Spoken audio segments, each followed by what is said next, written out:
Bom dia a todos, estando composto o egrégio plenário, cumprimento aos eminentes pares, doutor procurador, eminentes advogados, partes presentes, nossos servidores, sob a proteção de Deus, declaro aberto a sessão.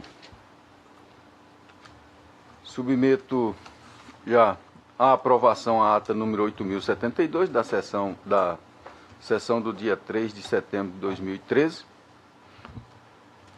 Como já de praxe, todos receberam cópia. Se não houver manifestação para alteração, eu declaro aprovado.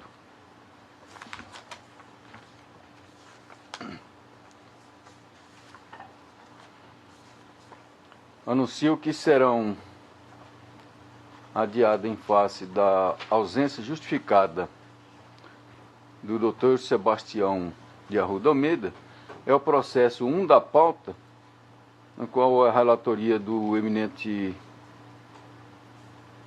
Dr. José Luiz Brazac, que já votou, mas é o pedido de vista do Dr. Sebastião.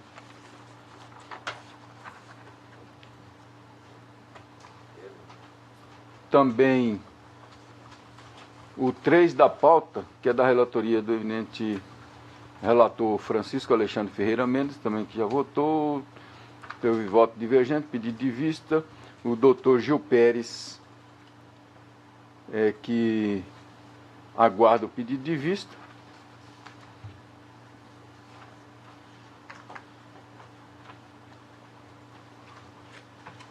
E diante a ausência dele, fica também adiado. O 5 da pauta, como já anunciado, a ausência justificada do Dr. Sebastião de Arruda Almeida, nesse aqui é o relator, é o recurso eleitoral de representação de propaganda eleitoral extemporânea, o processo número 8.840. Também adiado da relatoria do Dr. Sebastião. O 6 da pauta, o 62.469, recurso eleitoral de investigação judicial eleitoral, recorrente coligação Santa Terezinha Mais Forte, Domingos da Silva Neto, Manuel Apolinone Silva Cardoso, recorrido Cristiano Gomes da Cunha, Euclésio José Ferreira, Manuel Leão da Silva, e da relatoria do Dr. Sebastião. Então esses ficam adiados, será republicado.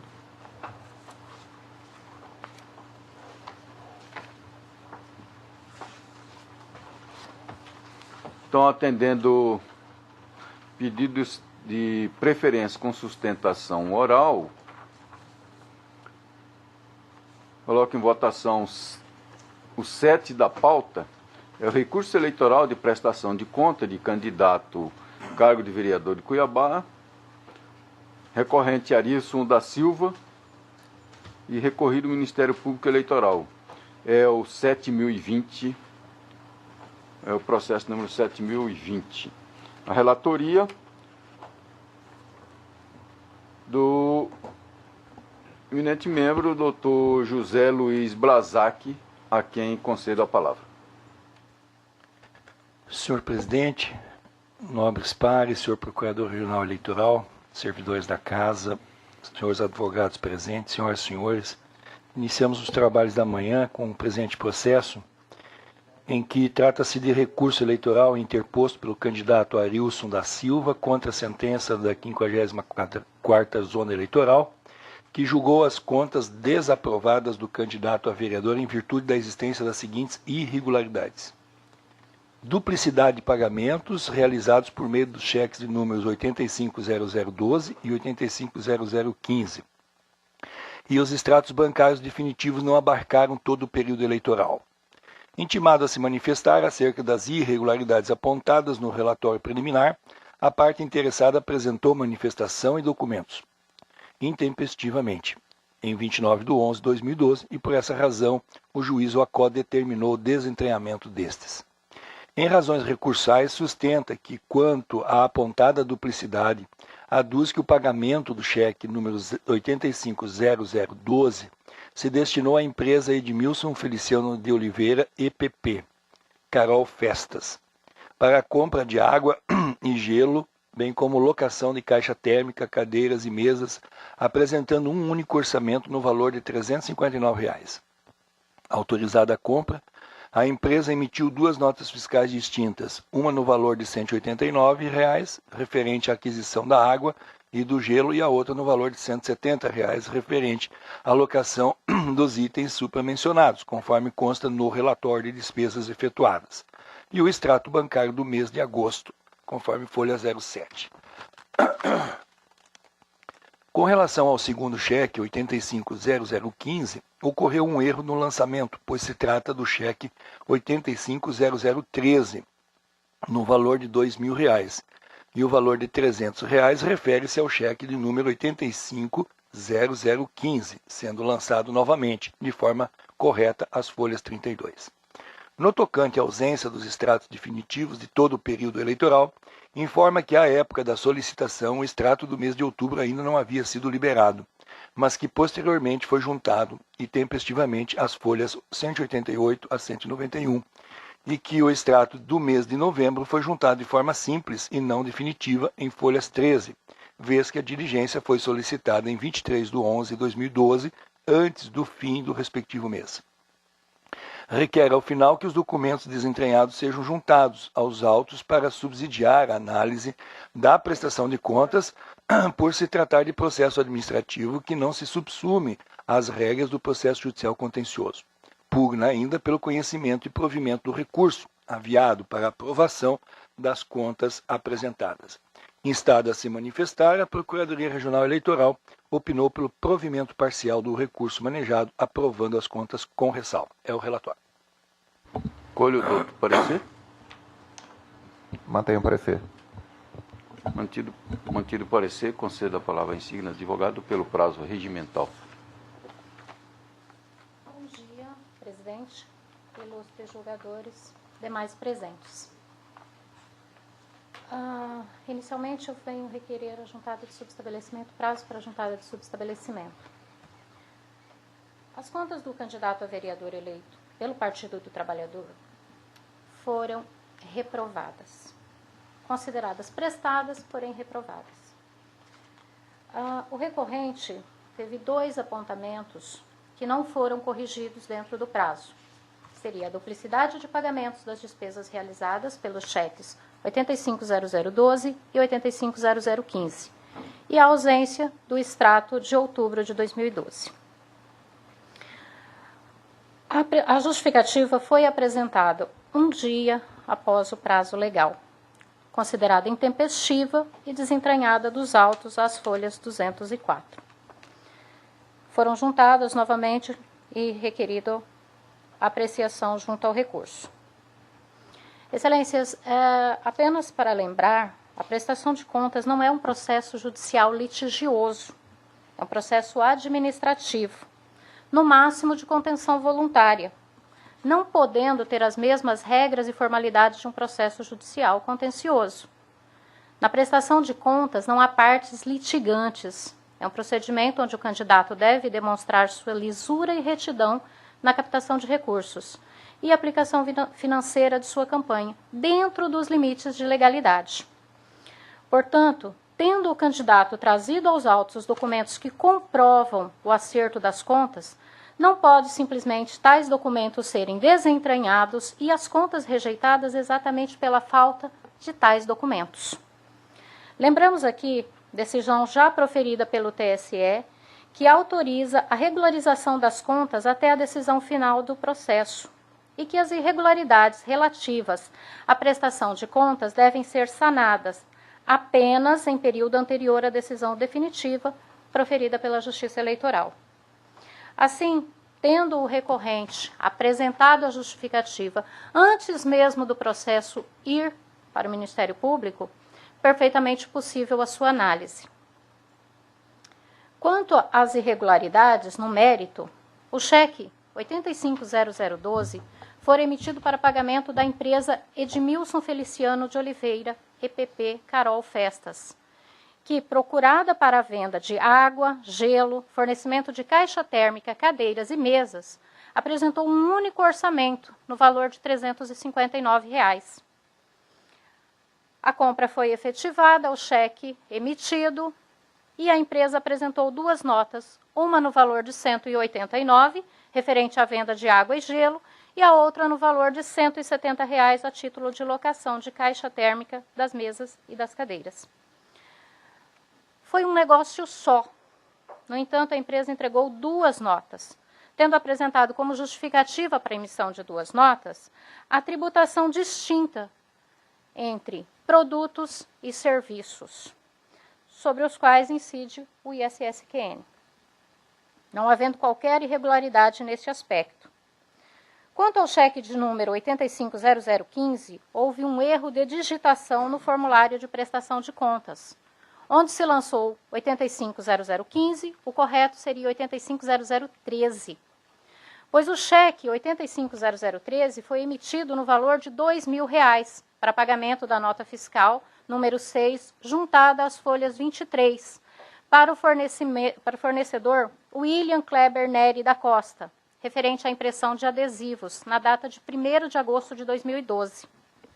O cheque 850015, no valor de R$ 300, foi utilizado no dia 8 de agosto para pagamento da empresa A.L. Ferreira Soares, S4 Comunicação. Se nas folhas 23 o recorrente lançou corretamente o valor do cheque 850013 de R$ 2.000 e as folhas 32 ele lançou equivocadamente o valor e o número do cheque, houve um erro claro de digitação, um equívoco formal facilmente reparável. Portanto, não há qualquer irregularidade também neste aspecto.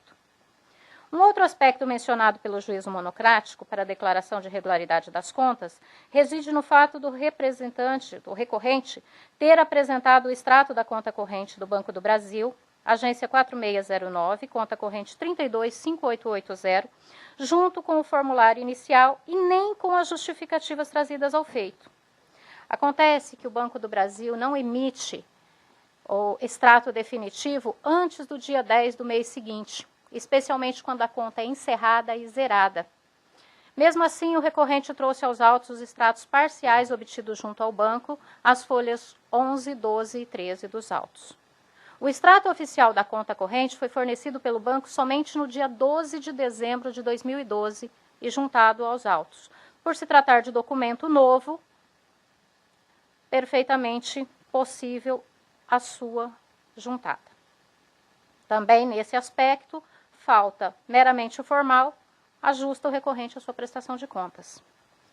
Verifica-se, excelências, que as contas do recorrente estão corretamente prestadas. Há que se levar em conta ainda que o valor das irregularidades formais apontadas é ínfimo, não gerando qualquer efeito de excessiva arrecadação ou gasto na campanha eleitoral.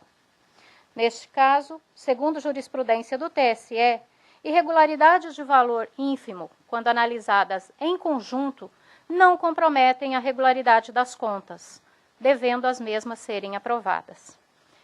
Então, temos um cheque de R$ 359 para pagamento de uma mesma empresa por serviços realizados em um único evento, quais sejam água, gelo, caixa térmica, mesa e cadeira. E um erro de digitação de um cheque, que deveria ser digitado 850013 e foi digitado 850015. E a não apresentação do extrato formal da conta corrente, somente emitido pelo banco em data posterior à prestação de contas. Tais irregularidades sanáveis e sanadas nos autos não podem gerar a reprovação das contas. Assim, excelências, há que se aprovar as contas prestadas, considerando-as regulares. Obrigada. Agradeço o cumprimento da doutora advogada. Retorno a palavra ao eminente relator. Tem parecer? Já foi, né? Senhor presidente, o caso ele está realmente configurado na forma como ele foi trazido aqui no relatório e agora pela sustentação oral da doutora Silva Mara Gonçalves, do que ressalto unicamente como um dado importante para a minha conclusão do voto, é que a prestação de contas, ela teve como valor total R$ 158.058,79.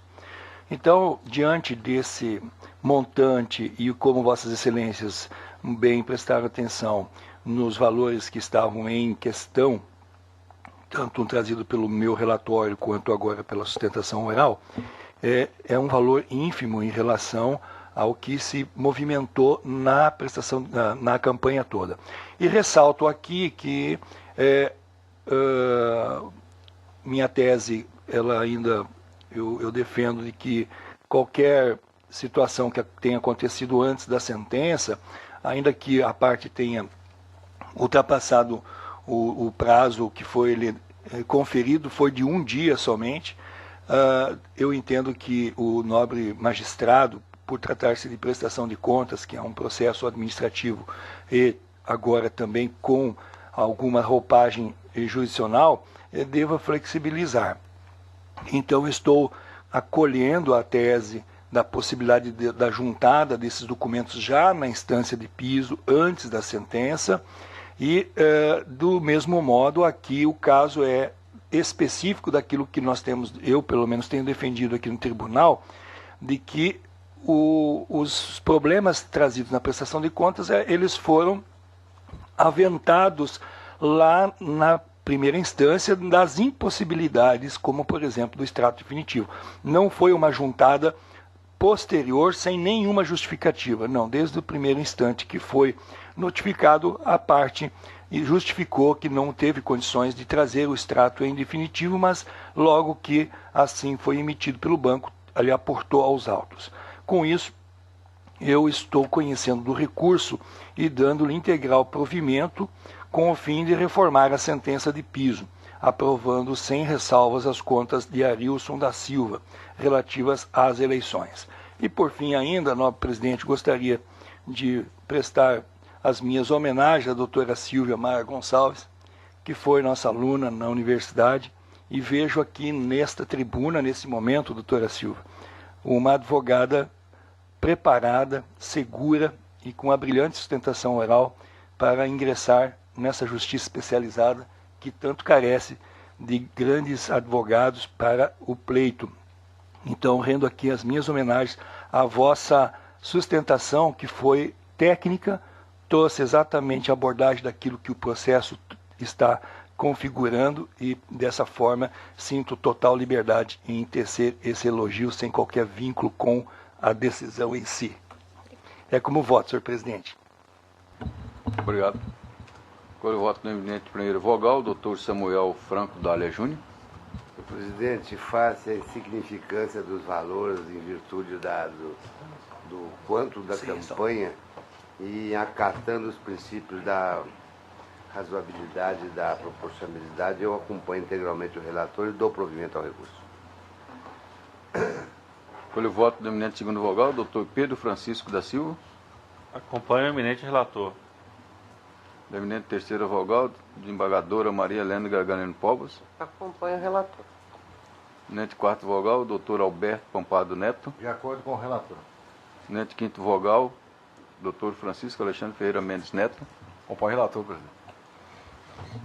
Então proclamo o resultado. O tribunal, por unanimidade, deu provimento ao recurso para aprovar as contas de campanha do recorrente nos termos do voto do douto relator, em consonância parcial com o parecer.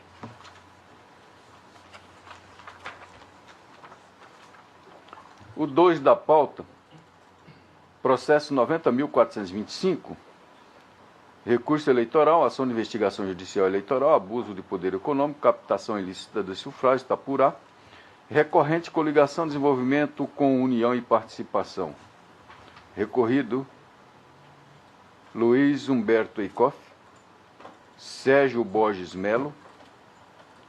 Dr. Francisco é o relator, votou negando o provimento ao recurso. O doutor primeiro vogal pediu vista, o doutor José Luiz Brazac, Os demais aguardam, tendo votado apenas a desembargadora Helena, já acompanhando o relator. Então, concedo a palavra ao eminente primeiro vogal. Senhor presidente, eu não trouxe voto em escrito porque estou acompanhando o voto do nobre relator. Na ocasião só havia me despertado a dúvida a questão da palavra doação. E ficou claro nos autos que se tratou de um caso de regularização, de uma promessa em comício de regularização de terrenos, de lotes, e que também pesou bastante sobre a possibilidade da manifestação em comício, até porque era um caso que já vinha de prefeitos anteriores, inclusive do próprio marido, salvo o melhor juízo, de uma dos integrantes da coligação denunciante. Então, eu com essas simples considerações, não vejo uma individualização, ela é de forma genérica, e também prestigio o parecer ministerial de primeira instância, o parecer ministerial de segunda instância, a sentença de primeira instância e o nobre voto do relator aqui nesse tribunal. Então, dessa forma, eu me sinto à vontade em acompanhar o voto do nobre relator. Presidente, no dia do primeiro sessão em que foi apreciado esse processo, eu entendi que houve sim uma promessa que talvez até coubesse realmente o 41A. Uma promessa de desapropriação, não é isso, doutor Bernardo? Mas, verificando depois que nós temos decisões pretéritas desse tribunal, no sentido de que realmente essas manifestações não levariam a uma penalidade tão grave. Eu, em respeito às decisões pretéritas do tribunal, inclusive constantes de memoriais que me foram apresentados, com decisão do desembargador Rui Ramos Ribeiro e do próprio TSE, eu também acompanho o voto do eminente relator. O voto do eminente terceiro vogal, doutor Pedro Francisco da Silva. Acompanho o eminente relator. Pelo voto, o doutor Sebastião também já votou, acompanhando o doutor relator. Então, proclamo o resultado. O tribunal, por unanimidade, negou o provimento ao recurso nos termos do voto do doutor relator e em consonância com o parecer.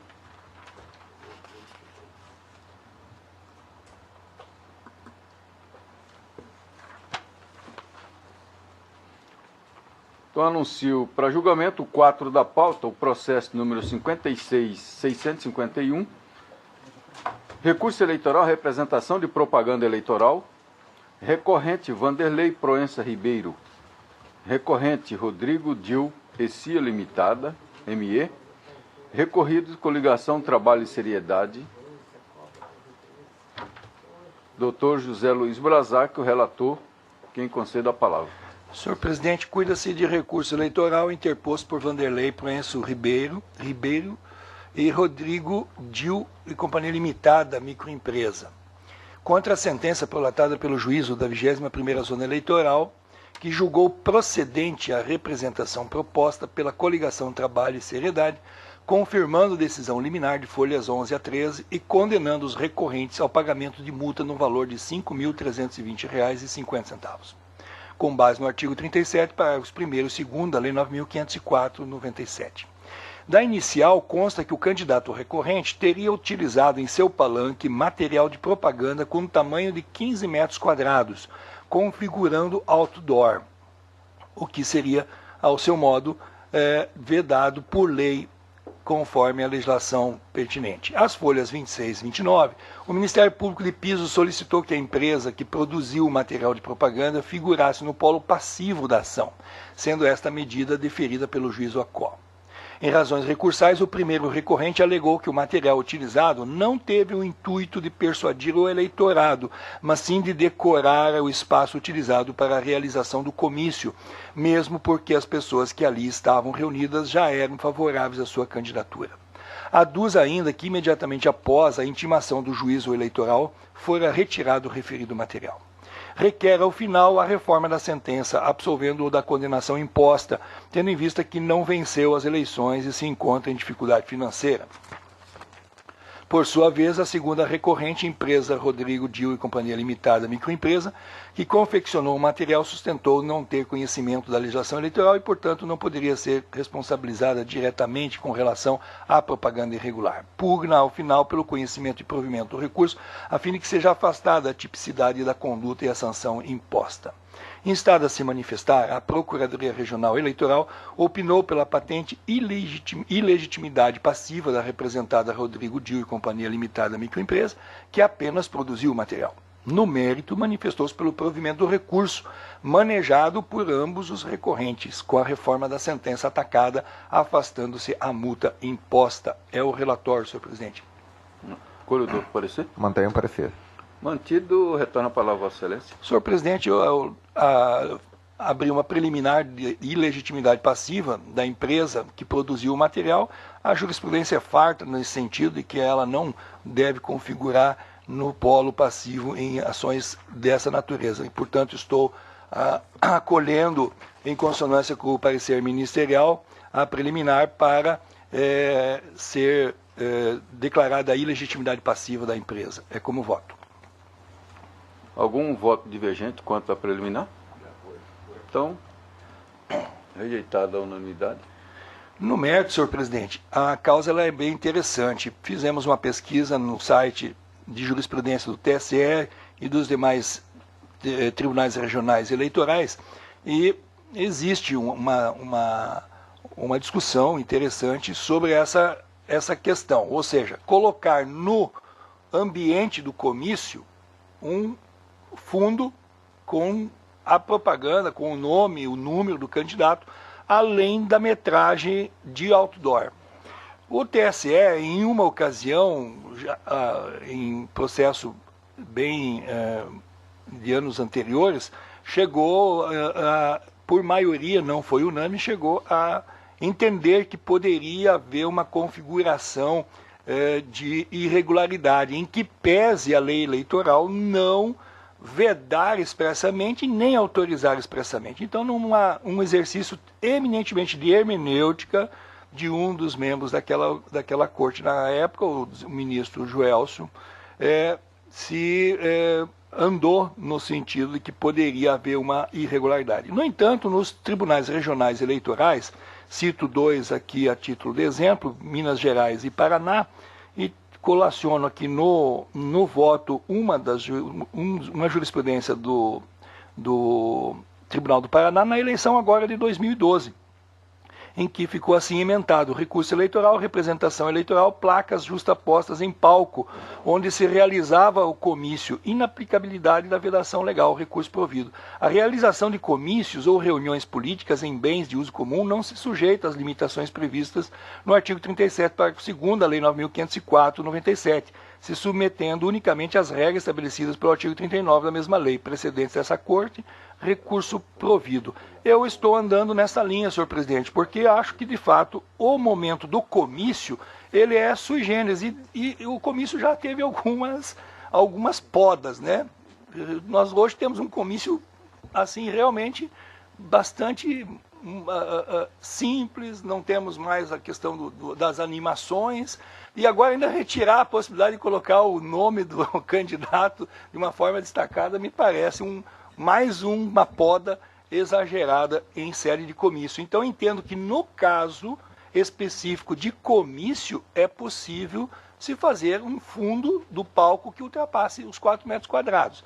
Agora, não é o caso dos autos, por exemplo, essa placa, evidentemente, ou esse fundo, ele tem que ser guardado, né? Os autos não trata de que, de repente, deixou lá num lugar à vista da população aquele fundo. Não está falando nada disso. Se estivesse falando, aí eu concordo que aquele fundo do palco pode ser disfarçado de outdoor em outros locais. Não é o caso dos autos.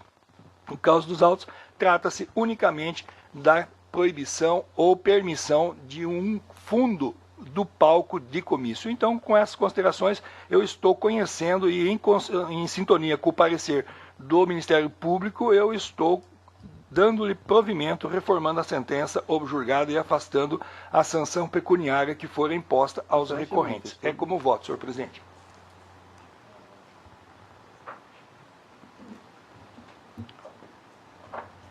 Colho o voto do eminente primeiro vogal, doutor Samuel Franco Dália Júnior. Eu acompanho, relator.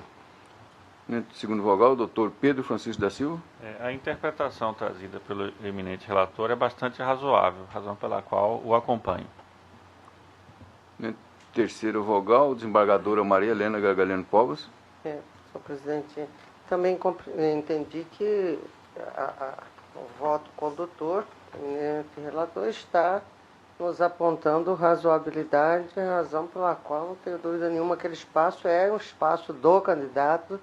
Esse suposto outdoor não é permanente, ele está ali numa circunstância eventual, diga-se de passagem, onde a coligação, o candidato, já teve permissão para realizar o seu comício. Eu acompanho integralmente o doutor relator. Doutor quarto vogal, doutor Alberto Pampado Neto. Também acompanho, relator.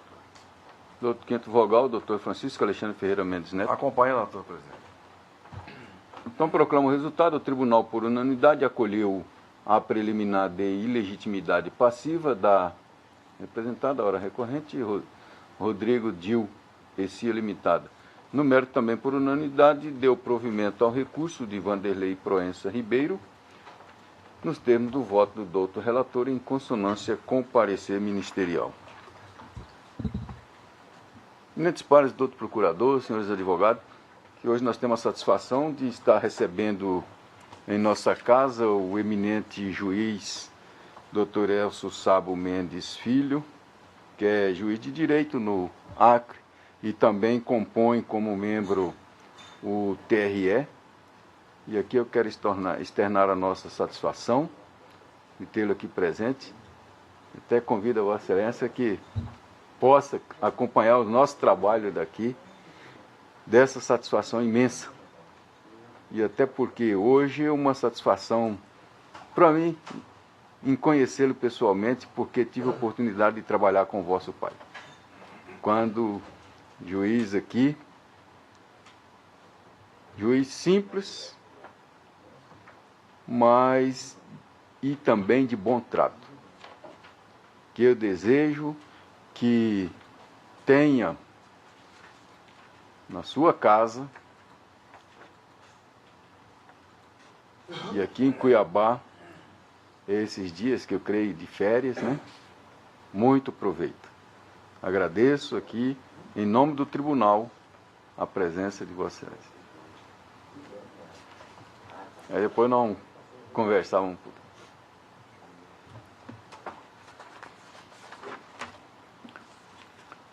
Então anuncio para julgamento 8 da pauta o processo 38.313, recurso eleitoral, representação, abuso de poder econômico,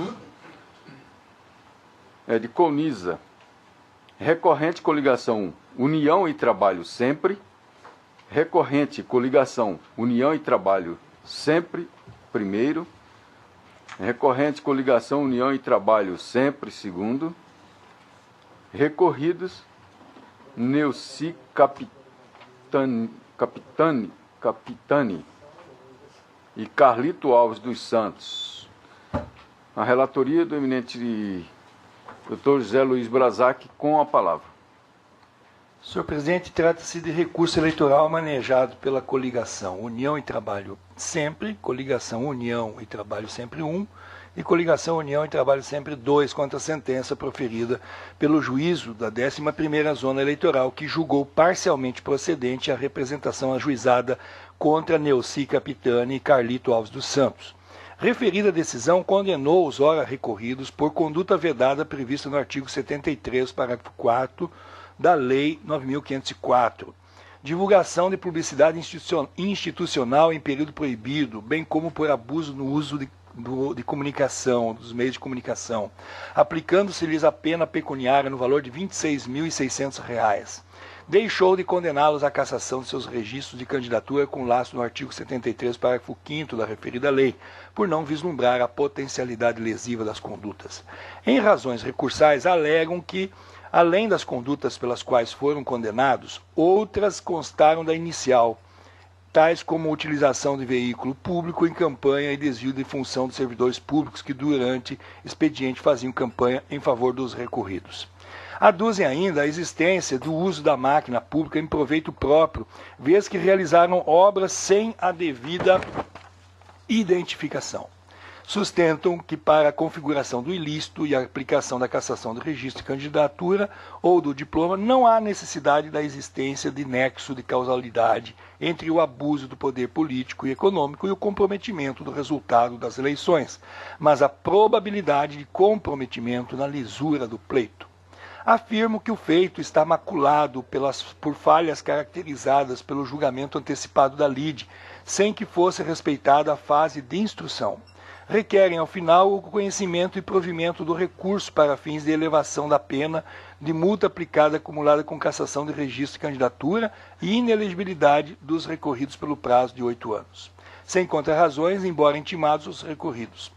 Instada a se manifestar, a Procuradoria Regional Eleitoral levanta preliminar de nulidade da sentença por evidente cerceamento de prova, tendo em vista que, ao julgar antecipadamente a lide, indeferiu a exibição de documentos públicos imprescindíveis à instrução e não ofereceu às partes a possibilidade de produção de provas, proferindo ao final decisão sem qualquer fundamentação a esse respeito. Postula o parquê pela devolução dos autos ao juiz Acó, para que este realize a instrução processual do feito, requisição de documentos, oitivo de testemunhas, dentre outras, acaso superada a preliminar em comento, no mérito, o Ministério Público pugna pelo desprovimento do recurso aviado. É o relatório, senhor presidente. Colhe o doutor parecer? Mantenho o parecer. Mantido, retorna a palavra, Vossa Excelência. Senhor presidente, estou acatando a preliminar de nulidade da sentença, porque, de fato, o nobre juiz da instância singela não respeitou o rito da Lei Complementar 6490, artigo 22, que coloca o rito processual a ser obedecido para o presente caso. E, além disso, eu comungo do entendimento já também consolidado no TSE de que, em matéria eleitoral, deve-se ter extrema cautela em julgamentos de antecipação da lide, o que, ao meu modo de ver, sequer deve ser cogitado. Então, dessa forma, eu estou em sintonia com o parecer ministerial, acolhendo a preliminar de nulidade da sentença, proferida pelo juízo da 11ª Zona Eleitoral, em razão da sua manifesta nulidade, determinando o retorno dos autos àquele juízo, a fim de que seja efetuado o regular processamento da investigação judicial em tela, mediante a produção das provas requeridas pelas partes e, então, ulterior julgamento. É como voto, senhor presidente. Obrigado. Primeiro vogal, doutor Samuel Franco D'Argino, com voto preliminar. Senhor presidente, já havendo cerceamento de defesa, a nulidade é patente, eu acompanho o relator. Segundo vogal, doutor Pedro Francisco da Silva. Acompanho o eminente relator. Terceiro vogal, desembargadora Maria Helena Gargalho Pobre. Quarto vogal, doutor Alberto Pampado Neto. De acordo. Quinto vogal, eminente doutor Francisco Alexandre Ferreira De Mendes acordo, Neto. presidente. Então, proclamo o resultado. O tribunal, por unanimidade, acolheu a preliminar de nulidade da sentença recorrida e determinou a devolução dos autos à instância de piso para regular processamento nos termos do voto do doutor relator e em sintonia com o parecer. O 9 da pauta, o processo 35.348, recurso eleitoral de prestação de conta de candidato a cargo de vereador de Várzea Grande, recorrente João Madureira dos Santos, recorrido do Ministério Público, o doutor José Luiz Blazac, o relator, com a palavra. Como Vossa Excelência bem apregou, nobre presidente, o recurso é contra a decisão do juízo da 20ª Zona Eleitoral, que desaprovou as contas de campanha das eleições de 2012 do candidato João Madureira dos Santos. O relatório final listou as seguintes irregularidades. Letra A. Ausência de discriminação do critério de avaliação mediante notas explicativas relativas às doações estimáveis em dinheiro, sendo uma de pessoa física no valor de R$ 1.000 e outra de doação de sala para aluguel campanha eleitoral no valor de R$ 900. Letra B, recursos próprios aplicados em campanha, R$ 12.350. Superam o valor do patrimônio declarado na ocasião do registro de candidatura, ou seja, ele não sequer declarou o seu patrimônio. Realização de despesas após as eleições no valor de R$ 1.430. Ao ofertar as razões recursais, junta documentos relativos à doação estimável em dinheiro no valor de R$ 1.000, referindo-se à cessão de uso de veículo por 20 dias, cujo termo for acostado às folhas 209 a 213, bem como cópia da declaração de imposto de renda exercício 2012, ano calendário 2011, conforme folhas tais.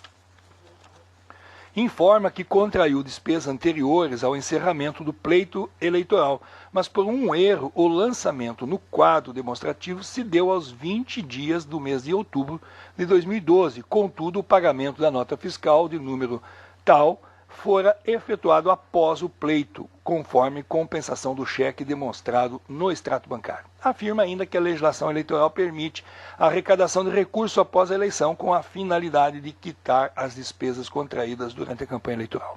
Requer, ao fim, o conhecimento de provimento do recurso, a fim de que as contas sejam julgadas aprovadas. Instada a se manifestar, a douta Procuradoria Regional Eleitoral opinou pelo desprovimento do recurso interposto, mantendo intacta a sentença objurgada. É o relatório, senhor presidente. Colhe o doutor parecer. Mantenha o parecer. Mantido. Retorno para você.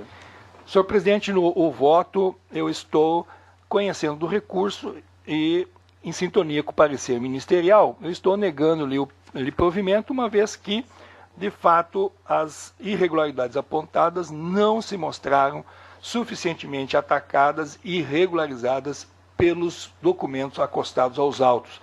Poupo-lhes a leitura do voto e simplesmente faço esses esclarecimentos e estou à disposição de Vossa Excelência caso tenha alguma dúvida, mas o cerne é de que, de fato, não houve saneamento das irregularidades apontadas. É como voto. Neto, primeiro vogal, doutor Samuel Franco Dalla Júnior. Concordo. Segundo vogal, doutor Pedro Francisco da Silva. Estou de acordo, senhor presidente. Terceiro vogal, desembargadora Maria Helena Gargalho Pobre. Quarto vogal, doutor Alberto Pompado Neto. De acordo. Quinto vogal, doutor Francisco Alexandre Ferreira Mendes Neto. De acordo também, presidente.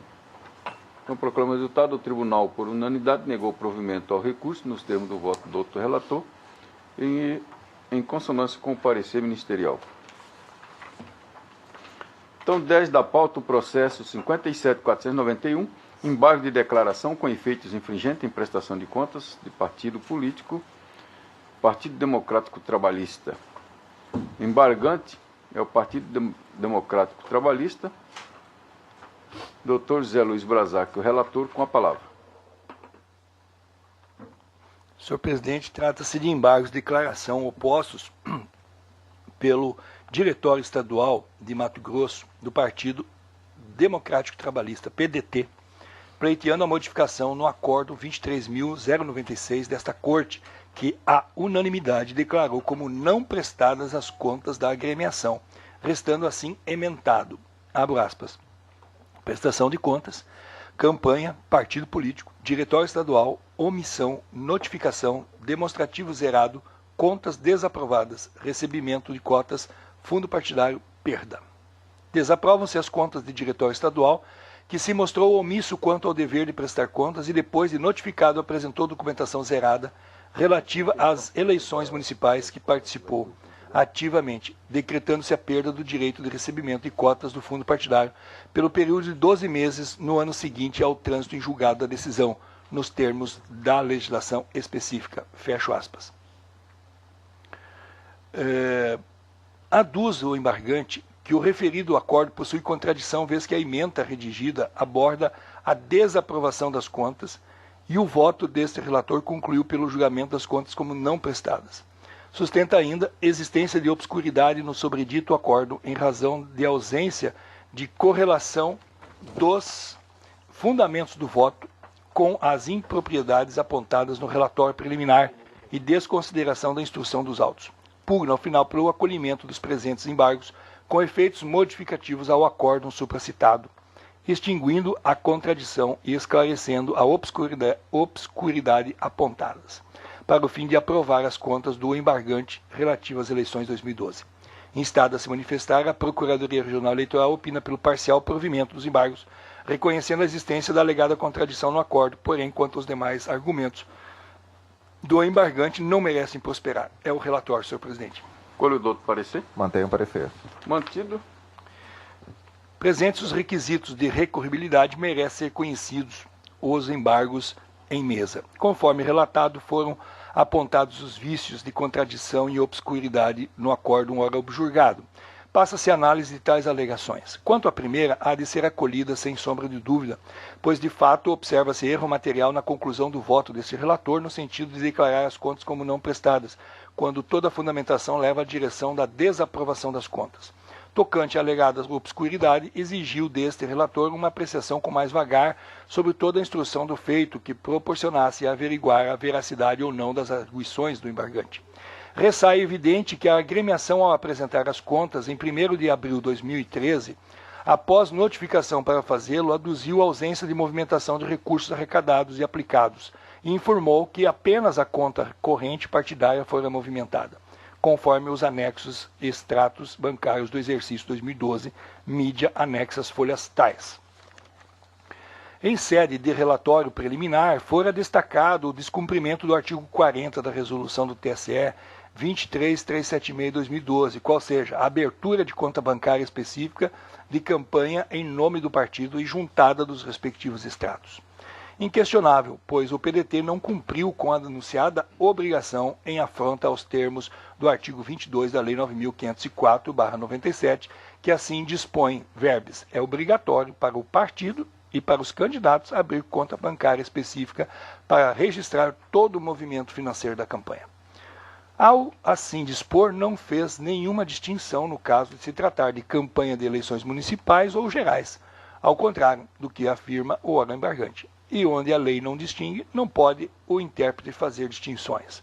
Por outro lado, para cada pleito são editadas resoluções específicas e, no caso das eleições de 2012, a sobredita Resolução 23.376 dispôs no mesmo sentido ao tratar da arrecadação e aplicação dos recursos, impondo esse dever aos candidatos, comitê financeiro ou partido político em todos os níveis de direção, conforme se afere do seu teor, ora colacionado, artigo 12, parágrafo 2º, conforme está aí expresso à disposição de Vossas Excelências. E segue nessa mesma linha ao estabelecer que, artigo 14, os partidos políticos em todas as esferas de direção deverão providenciar até 5 de julho de 2012 a abertura da conta específica de que trata o artigo 12 desta resolução, utilizando o CNPJ próprio já existente.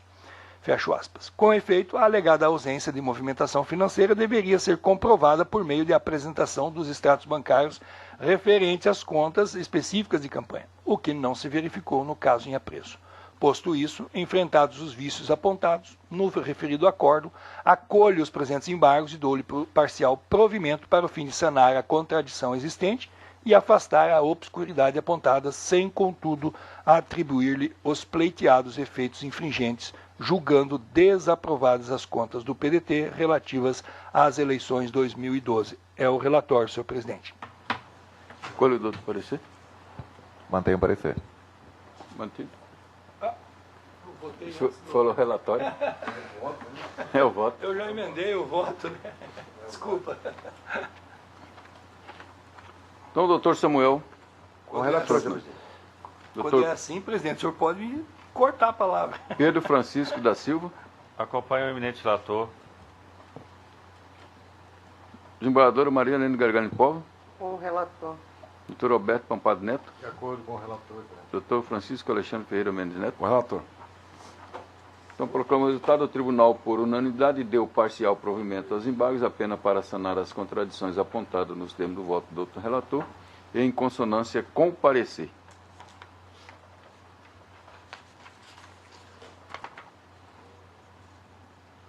O 11 da pauta, o processo 97.366, embargo de declaração em recurso eleitoral em prestação de contas, candidato cargo prefeito, Glória do Oeste.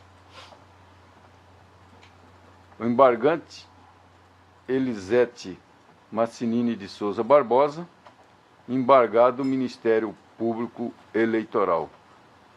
Dr. Francisco Alexandre Ferreira Mendes Neto, relator, com a palavra. Trata-se de embargo de declaração com efeitos infringentes opostos por Elisete Mezzanini de Souza Barbosa, buscando a modificação do Acórdão 23.112 por pretensa existência de omissão e obscuridade.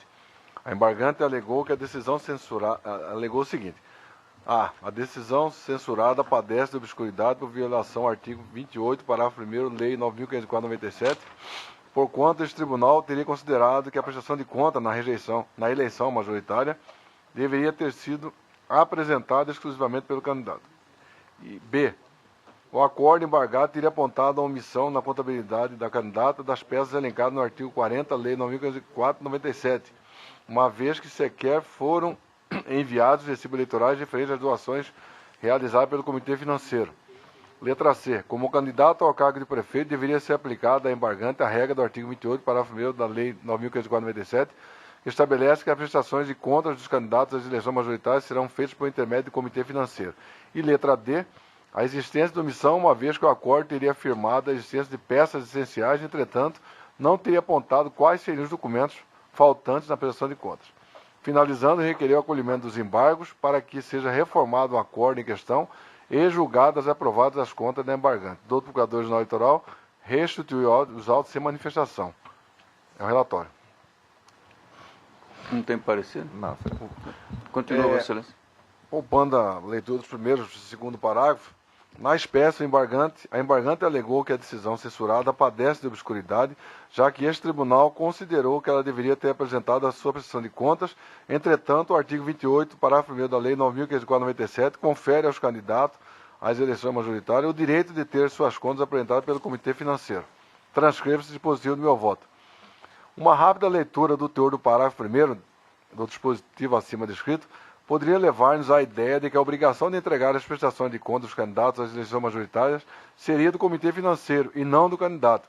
Todavia, esta não é a melhor interpretação que se extrai do texto em comento. A Resolução 23.376/2002 TSE esclarece que a atribuição do Comitê Financeiro ou encaminhamento da prestação de contas dos candidatos a prefeito e a vereador, e entre aspas aqui, caso eles não o façam diretamente, conforme se observa do teor do artigo 11, que eu transcrevo também no meu voto. A mesma resolução, em seu artigo 35, parágrafo 3º, deixa patente que a obrigação de elaborar a prestação de conta é do candidato. Entretanto, seu encaminhamento poderá ser realizado por ele ou por intermédio do Comitê Financeiro. Já o parágrafo 4º do artigo em questão afirma que a obrigação de assinar a prestação de conta é do candidato, embora seja admitida a representação por pessoa por ele designada. Como é possível vislumbrar desses dispositivos que eu trouxe aí no meu voto, a obrigação de elaboração e assinatura da prestação de conta é do candidato, sendo do Comitê Financeiro facultada tão somente a possibilidade de seu encaminhamento ao juízo eleitoral. Logo, não há obscuridade a ser sanada como alega embargante. Quanto à alegação da existência de omissão, em decorrência da não indicação dos documentos faltantes, também não há como dar guarida a embargante, uma vez que, ao apresentar a relação de demonstrativos contábeis sem movimentação e desprovidos de documentos hábeis para demonstrar as receitas arrecadadas e as despesas efetuadas, a candidata desrespeitou a regra disposta no artigo 40 da Resolução 23.376/2002 TSE. Transcreva esse dispositivo com todos os seus incisos aí no meu voto. Ao contrário do que alega embargante, o acórdão registrou a ausência das peças essenciais exigida pelo artigo 40 dessa resolução. Transcrevo no voto também a parte onde eu fiz grafar no voto que, ora, é objeto do agravo. Logo, resta evidente que a embargante pretende tão somente revolver a matéria já decidida no acórdão embargado, não havendo nenhuma obscuridade ou omissão a ser sanada sob os argumentos alinhavados no recurso.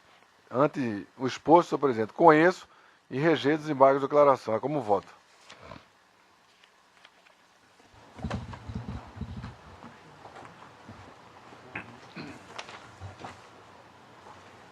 Com o voto, doutor José Luiz Brazac. Com o relator.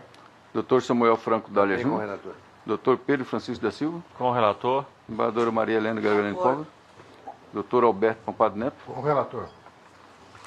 Então, o tribunal, por unanimidade, negou provimento aos embargos nos termos do voto do douto relator. É o 12 da pauta, processo 22.762, embargo de declaração e recurso eleitoral em representação de propaganda eleitoral. Embargante Valdemiro Nunes de Souza, embargado o Ministério Público. Também é da relatoria do eminente Dr. Francisco Alexandre Ferreira Mendes Neto. Trata-se de embargo de declaração com efeitos infringentes oposto por Valdemir Nunes de Souza, buscando a modificação do Acórdão 23/213 por pretensa existência de obscuridade.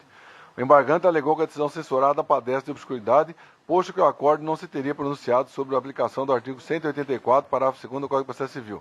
Requereu que esta Corte reconheça a aplicação desse artigo para reformar o acórdão embargado e reconhecer a tempestividade do recurso nominado. Ao final, requereu o acolhimento dos embargos para sanar a obscuridade apontada, emprestando-lhes efeitos infringentes para o conhecimento do recurso nominado, deixando-se de aplicar a multa que lhe for imposta. Diante do posicionamento do Procurador-Geral Eleitoral, no sentido de não se manifestar em sede de embargo de declaração, este processo não foi encaminhado àquela Procuradoria. Relatório. Prossiga. Na espécie, senhor presidente, terceiro parágrafo. O embargante alegou que a decisão censurada padece de obscuridade, já que este tribunal desconsiderou regra processual específica contida no artigo 184, parágrafo 2º do CPC. Pois bem, a certidão de folha 24 indica que o representado tomou ciência da sentença que lhe aplicou multa no valor de R$2.000 no dia 26 de abril de 2013, enquanto o recurso foi interposto no dia 29 do mesmo mês, conforme se observa a certidão de folha 26. O voto condutor da lavra deste juiz, e campado pelo colegiado desta Corte, considerou o recurso intempestivo, haja vista que o artigo 33 da Resolução 23.367/2002 do TSE prevê o prazo de 24 horas para a interposição do recurso contra sentença proferida por juiz eleitoral. Ocorre que, de fato, conforme alegado pelo órgão embargante, o dia 26 de abril de 2013 caiu uma sexta-feira, tendo o recurso sendo interposto numa segunda, que se deu em dia 29 de 4 de 2013. Na espécie, é necessário observar que deveria ter sido aplicado o artigo 184, parágrafo 2º do CPC, que prevê que, entre aspas, os prazos somente começam a correr do primeiro dia útil após a intimação, para reconhecer a tempestividade do recurso nominado, já que em ano não eleitoral, o cartório eleitoral não permanece aberto aos finais de semana. Conclusivamente, confiro os efeitos infringentes aos presentes embargos declaratórios para declarar tempestivo o recurso nominado de folha 26/33. Ante exposto, conheço e acolho os embargos de declaração para reformar o Acórdão 23/213, reconhecendo a tempestividade do recurso nominado de folha 26/33 e determinando o retorno do julgamento para análise do mérito do recurso principal. Como voto?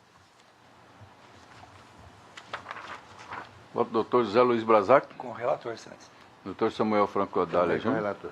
Dr. Pedro Francisco da Silva. Com o relator. Senadora Maria Helena Gargani Povos.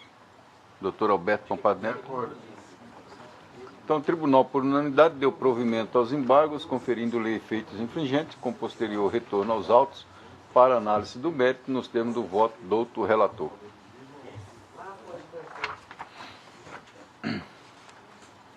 Três da pauta é o processo 23.416/2012, requerimento registro partido Rede Sustentabilidade, partido político, órgão de direção regional de Cuiabá e Rondonópolis. Requerente diretório regional do partido da Rede Sustentabilidade, Arquimedes Pereira Lima Neto. Presidente, embargadora Maria Helena, a relatora, com a palavra. Obrigado, senhor presidente. Antes de ler o relatório, eu gostaria de comunicar a todos que a ministra Laurita Vaz também comunica a esta Corte que concedeu liminar de registro político, a agremiação Rede de Sustentabilidade Nacional, no dia 28 de agosto, vazada nos seguintes termos. Considerada a notícia delegado descumprimento por cartórios e tribunais eleitorais dos prazos fixados na multicitada resolução do TSE 23.282/2010 e a diretriz da razoável duração do processo prescrito no artigo 5º 56.8 da Constituição, defiro parcialmente a liminar postulada para o exclusivo fim de determinar a expedição ou por fax ou outro meio sério de ofício aos tribunais regionais eleitorais. para que ordenem aos cartórios eleitorais, aos respectivos circunscrição, perante os quais a Rede Sustentabilidade tem apresentado lista ou formulário de apoiamento e imediata publicação do edital de que cuida o parágrafo 4º do artigo 11 da norma em apreço, na hipótese de ainda não ter sido adotada a providência seguida as demais diretrizes procedimentais ali encerradas, incumbindo os representantes partidários a retirar dos documentos pedidos. Para que, adicionalmente, nos estados do Acre, Alagoas, Amazonas, Amapá, Goiás, Mato Grosso do Sul, Mato Grosso, Piauí, Rondônia, Santa Catarina, Sergipe, São Paulo, Tocantins, Paraná e Distrito Federal, nos quais a requerente comunica ter protocolado pedido de registro dos cartórios estaduais e municipais para que o time, em 48 horas, as providências indispensáveis à retomada da regularidade do trâmite processual, especialmente com relação aos prazos. Enfim, a ministra pede providência, tem cobrado a corregedoria desta corte a respeito disso. Já na última terça-feira recebi notícia de que durante o período em que estávamos em sessão havia telefonado já 2 vezes para saber do desfecho final, e eu estou trazendo aqui aos senhores, em caráter de urgência a pedido da ministra, o voto já disponibilizado aos senhores, onde, em última análise, aprovando o registro do partido Rede Sustentabilidade, porque presente os requisitos da proporcionalidade mínima de eleitores votantes na última eleição. Portanto, eu trago a colação e a apreciação dos senhores, está disponível aos senhores, como já dito, e ementei da seguinte forma: quando o partido político em criação consegue comprovar o atendimento de todos os requisitos legais, é de se aprovar seu registro. Este acordo também está sendo pedido em caráter de urgência, dado o exíguo prazo que o novo partido político dispõe para para ultimar os preparativos para a eleição que se avizinha. Então, eu deixo aqui para a presidente conduzir a votação deste voto e, se for o caso, a aprovação imediata. Doutor Alberto Pampado Neto. Doutor Francisco Alexandre Ferreira Mendes Neto. Também de acordo. Doutor José Luiz Brazac. Eu estou de acordo, só aqui no cabeçalho, ele está diretório regional, assunto, partido, órgão de direção municipal, Cuiabá e Rondonópolis. Está certo isso, sim?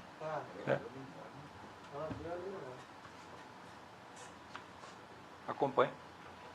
Doutor Samuel Franco Dalla Júnior. Acompanhe. Doutor Pedro Francisco da De Silva. acordo. Então, o tribunal, por unanimidade, deferiu o pedido de registro do partido Rede Sustentabilidade no âmbito do TRE, nos termos do voto da douta relatora. Teve parecer? Esquecendo de parecer, desculpa. Sim, na verdade, o parecer também é pela aprovação do requerimento. Então, está ficado em consonância com o parecer ministerial. Então, esse aí era o último da sessão. E eu aproveito aqui a oportunidade, nós temos advogados aqui que militam na Justiça Eleitoral com a sua idade. E foi entregue aos senhores aí primeiro em prática. É um curso que será patrocinado pela escola eleitoral, aqui do eleitoral. Será ministrado por nossos servidores da áreas específicas, embora consta aqui para debater prática, de partido político, mas todos os advogados estão convidados,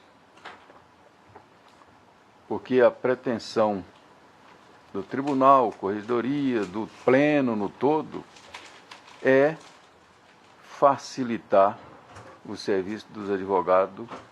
E como sempre nós estamos vendo, e os nossos servidores aqui, que têm um conhecimento profundo da área, se dispuseram a participarem desse curso, ministrando com relação às suas áreas. Então fica convidado todos os advogados, vou encaminhar aqui o doutor Samuel, antes de assinar em conjunto, para a comissão eleitoral da OAB, para o presidente da OAB, fazendo esse convite, porque é bom para o tribunal, excelente para os candidatos e Os partidos. super excelente para os partidos e também para os eleitores. Claro. Então vamos encaminhar para uma participação e tem um objetivo maior, é facilitar os trabalhos de todos os advogados. Então ficam todos já convidados, é dia 26 e 27 de setembro. Então, não havendo mais nada a tratar, eu mais uma vez cumprimento e agradeço aos eminentes pares, ao doutor procurador, nossos servidores, outros advogados, e declaro encerrada a sessão.